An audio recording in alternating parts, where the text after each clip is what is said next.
Salut à tous, on se retrouve aujourd'hui pour parler du FC Barcelone en ce mercredi 19 novembre et on commence tout d'abord avec la trêve internationale. Oui, elle est terminée. On va revenir les gars sur quelques résultats bien sûr des joueurs du Barça hier parce que ça y est les gars, c'est fini. Tous les joueurs du Barça ont pu jouer hier, enfin leur match. Et on commence tout d'abord avec l'Espagne où pas mal de Blaugrana bien sûr ont pu jouer cette rencontre contre la Turquie. Donc déjà score final 2 partout. Donc voilà, Dani Olmo a été buteur, joueur du FC Barcelone. A noter que grâce à ce match nul, ça fait les unes aujourd'hui des journaux sportifs espagnols. Mundo Deportivo, mission accomplie parce que l'objectif c'était de valider ce ticket pour la Coupe du Monde. L'objectif est bien sûr atteint. L'Espagne est bien qualifiée pour jouer cette future Coupe du Monde. Ça sera la première de Lamine Yamal. Donc félicitations bien sûr à toute cette sélection. Et concernant les joueurs du Barça, parce qu'on parle de l'Espagne, parce que bien sûr il y a quelques joueurs du Barça qui ont pu jouer hier. Donc Dani Olmo a joué 74 minutes lors de ce match et il a été buteur lors de ce match de partout. Donc Cubarsí il a joué tout le match. Ferran Torres il a joué 45 minutes et Fermín López a joué les 16 dernières minutes du match. Donc voilà les 4 Blaugrana qui ont été appelés du côté de l'Espagne. Les 4 ont joué. N'oubliez pas que Lamine Yamal n'était pas là, ni Pedri qui était aussi qui était forfait. Voilà. Bon. On pense qu'il y aura beaucoup de joueurs, je pense, du FC Barcelone dans la liste finale de l'Espagne, s'il n'y a pas de pépin physique, bien sûr, pour la Coupe du Monde. Et concernant Dani Olmo, qui n'avait pas joué, le match contre la Géorgie, la victoire 4-0, il avait été tout le match sur le banc, donc là il a pu avoir pas mal de temps de jeu, 74 minutes.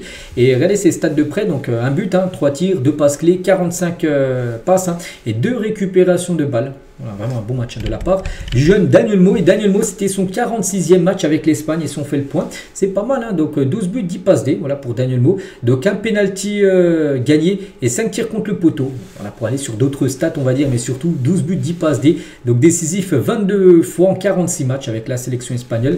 Et Dani Olmo, ça va peut-être lui faire du bien. Parce qu'on sait que du côté du Barça, c'est un peu en dents de scie, ses performances. Des fois, il fait un bon match, puis après, pendant 3-4 matchs, il n'est pas bon.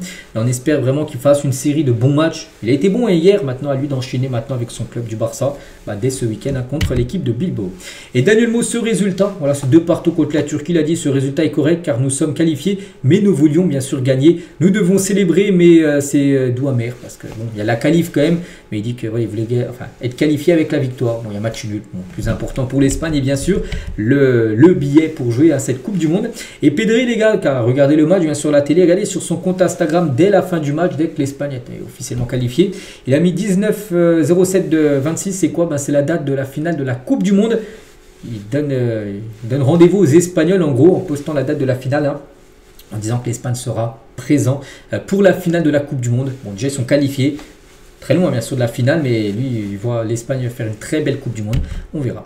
On continue avec d'autres joueurs du Barça qui ont pu jouer hier, le Danemark de Christensen, un match fou les gars, 4-2 ils ont perdu contre l'Écosse, c'est fou, pourquoi? Parce qu'il y avait 2 partout à la 92e minute de jeu et Christensen avait son ticket avec le Danemark pour jouer à la Coupe du Monde.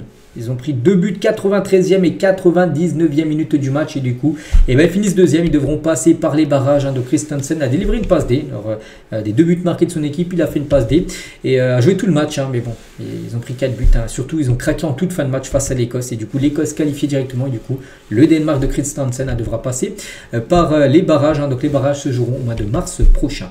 On va parler de Araujo et l'Uruguay. Donc là, c'était un match amical face aux États-Unis, 2 équipes qui est qualifiées pour la Coupe du Monde et ils ont perdu 5-1. L'Uruguay, Araujo a joué tout le match. Défenseur central, ils en ont pris 5. Donc c'est-à-dire qu'il n'a pas, j'ai pas vu le match, mais bon, il n'a pas dû être super bon. Son équipe a pris une manita face aux États-Unis. Donc voilà, concernant Araujo maintenant, retour du côté du FC Barcelone. Et du coup, par rapport à cette Coupe du Monde, donc les joueurs du Barça qualifiés pour la Coupe du Monde, donc Pedri, Cubarsí, Olmo, Ferran Torres, Lamine Yamal, Fermín López en tant que joueur espagnol, Rafinha en tant que joueur bien sûr brésilien, Araujo en tant que joueur uruguayen, Rashford anglais, De Jong en tant que néerlandais et Koundé en tant que joueur français. Joueurs du Barça qui peuvent encore se qualifier pour la Coupe du Monde devront passer par les barrages. Ronny Bargi avec la Suède, Christensen du coup avec le Danemark, donc Szczesny, Lewandowski avec la Pologne, parce qu'on parle des barrages pour essayer de se qualifier pour la future Coupe du Monde. Et les joueurs du Barça dont le pays sont déjà qualifiés mais ils ne sont pas clairs s'ils seront appelés, parce que peut-être il y a beaucoup de concurrence, tout ça, comme Gavi, les gars, Gavi, on sait qu'il y a beaucoup de concurrence en Espagne et actuellement il est blessé, est-ce qu'il sera là, on ne sait pas. Casado, même Eric Garcia, Gérard Martin, Marc Bernal, Juan Garcia, même Ter Stegen. Ter Stegen, son pays est qualifié, l'Allemagne, mais lui, est-ce qu'il gagnera? Il va falloir qu'il change de club, ça on le sait. Donc voilà, concernant ce mondial qu'on parlera bien évidemment, voilà, si tout va bien, on parlera de cette compète avec les joueurs du Barça qualifiés parce qu'il y en a quand même pas mal, hein, bien sûr, qui pourraient potentiellement jouer cette Coupe du Monde. Voilà les gars, ce qu'il y a à dire sur cette trêve. Ça y est les gars, on met une croix dessus, c'est fini. Prochaine trêve au mois de mars prochain. Donc là, pendant 4 mois les gars, focus 100% sur le FC Barcelone. Et en parlant tiens, du FC Barcelone, le programme bien sûr des prochains matchs.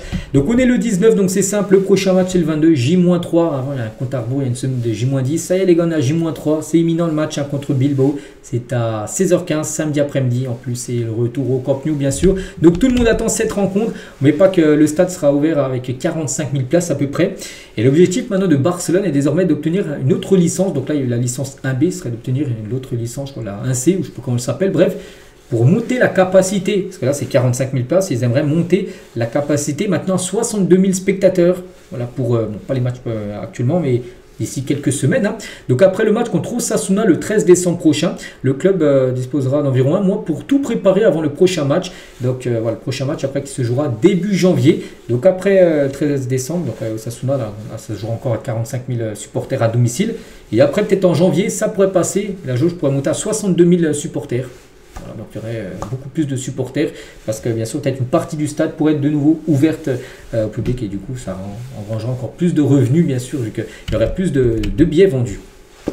Et concernant Lamine Yamal, donc lui très content de son retour bien sûr au Camp Nou. Hein. Montjuïc était le début, Camp Nou, là où l'histoire va s'écrire. Voilà ce qu'il a pu mettre hein, bien sûr sur son compte Instagram. Il est très content de ce retour au Camp Nou, enfin pour Lamine.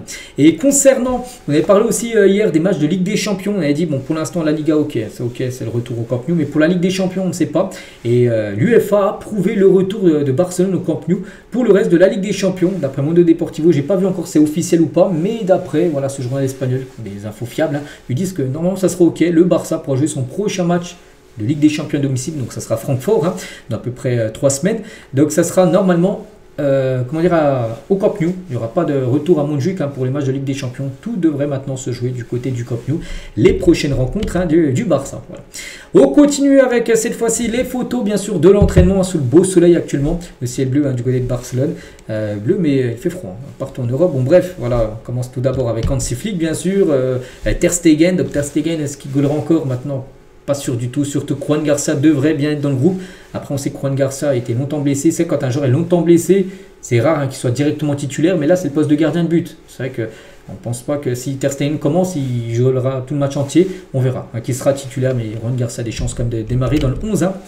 Et concernant Rafinha, donc Rafinha a participé à l'entraînement du jour avec de bonnes sensations, on peut le voir, hein, Rafinha bien sûr, et est-ce qu'il sera présent ou pas? Il y a des chances les gars, le plan de Barcelone est que Rafinha joue la seconde période contre Bilbao samedi, bon, il devrait commencer remplaçant, il a été longtemps blessé, il rentrera peut-être à la mi-temps, tout dépend aussi du scénario du match hein, les gars, si le match les gars, Bilbao il faut que de faire défaut tout ça, on ne pense pas qu'Hansi Flick le fera rentrer directement à la mi-temps, un joueur qui aurait une blessure, c'est prendre un risque, hein. Tout dépend hein, du match, mais il peut jouer oui la seconde mi-temps, il peut jouer 30 minutes, il peut jouer un quart d'heure, il peut ne pas jouer, mais le plan serait qu'il joue la seconde période hein, lors du match samedi après-midi. Concernant Lamine Yamal hein, qui a été forfait lors des 2 matchs bien sûr avec l'Espagne, pas de souci les gars, il sera bien là samedi. Et il pourrait jouer, il pourrait même débuter titulaire. Voilà, Lamine, après est-ce qu'il jouera le match entier? Je ne sais pas, j'en sais rien, mais il pourrait être dans le 11 de départ, le jeune Lamine Yamal. Concernant Pedri, donc lui aussi, un joueur qui revient là bientôt de blessure. Donc le plan est que Pedri soit disponible pour le match contre Chelsea, mardi prochain, là dans maintenant 6 jours. Mais en sortie de banc, il devrait commencer sur le banc contre Chelsea et rentrer en cours de jeu. Donc son objectif est d'être prêt à 100% pour débuter contre l'Atlético Madrid. Quelques jours après, il y aura un match contre l'Atlético. Donc voilà, le plan. Donc c'est-à-dire pour le match de samedi, là, on aura en Pedri, les gars, ça sera trop juste. Hein. Pas de risque sera pris concernant Pedri qui devrait être forfait pour le match samedi. Et concernant le match de samedi contre Bilbao, un certain joueur qu'on a beaucoup parlé l'été dernier, Nico Williams, hein, qui il voulait venir, tout ça, il n'est jamais vu, il a recongé 10 ans à Bilbao. En tout cas, lui qui est blessé depuis longtemps, hein, et ben Nico Williams et 107 hein, reviendront de blessure pour le match contre Barcelone. Lui aussi, il avait une pubalgie. Il a été forfait avec la sélection espagnole lors de cette trêve. Hein. Et ben, en tout cas, il devrait bien être là pour son retour et il devrait même être titulaire. Enfin, il pourrait être dans le groupe voilà, de Bilbao, il pourrait jouer contre le Barça samedi lors de ce match. Hein. Et tiens, si on parle de Nico Williams, un joueur qui a failli venir, c'était le plan du Barça, le plan B était Luis Diaz, le plan C Marcus Rashford, donc le plan C est arrivé. Rashford, et c'est que si on compare ce début de saison des deux, hein. Donc Rashford c'est 16 matchs, 6 buts, 8 passes D, voilà. Et Nico Williams c'est 9 matchs, 2 buts de passes D. Donc on peut voir que le plan C était peut-être le meilleur plan, hein, parce que pour l'instant c'est le joueur qui a été bien plus décisif que le plan A, qui était quand même Nico Williams. Et on finit aujourd'hui avec Ansu Fati. Qu'est-ce qui se passe avec Fati qui est prêté actuellement à Monaco? Le Barça pourrait rompre le prêt d'Ansu Fati cet hiver. Le Barça n'est pas satisfait. En gros, le club catalan n'est pas satisfait de ce temps de jeu à Monaco. Voilà, il ne joue pas tout le temps, tout ça. Le Barça l'a prêté pour qu'il joue, mais pas qu'il est prêté avec une option d'achat. Et du coup, le Barça pourrait casser son prêt. Voilà, pour peut-être le reprêter à un autre club où là, vraiment, il pourra plus de temps de jeu. Hein.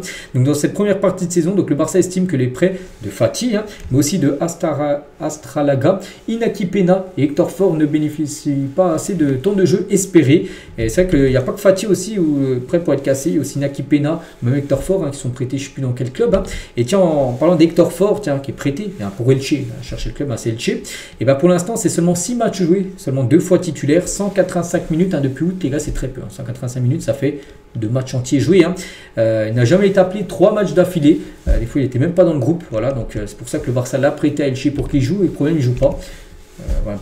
Même problème un peu pour Fati, donc il joue un peu plus quand même qu'Hector Ford, mais c'est des problèmes maintenant à gérer pour le Barça. Ils géreront tout ça, on va dire, lors du mercato hivernal, s'il faut rompre leur contrat, leur prêt, les prêter ailleurs ou les laisser.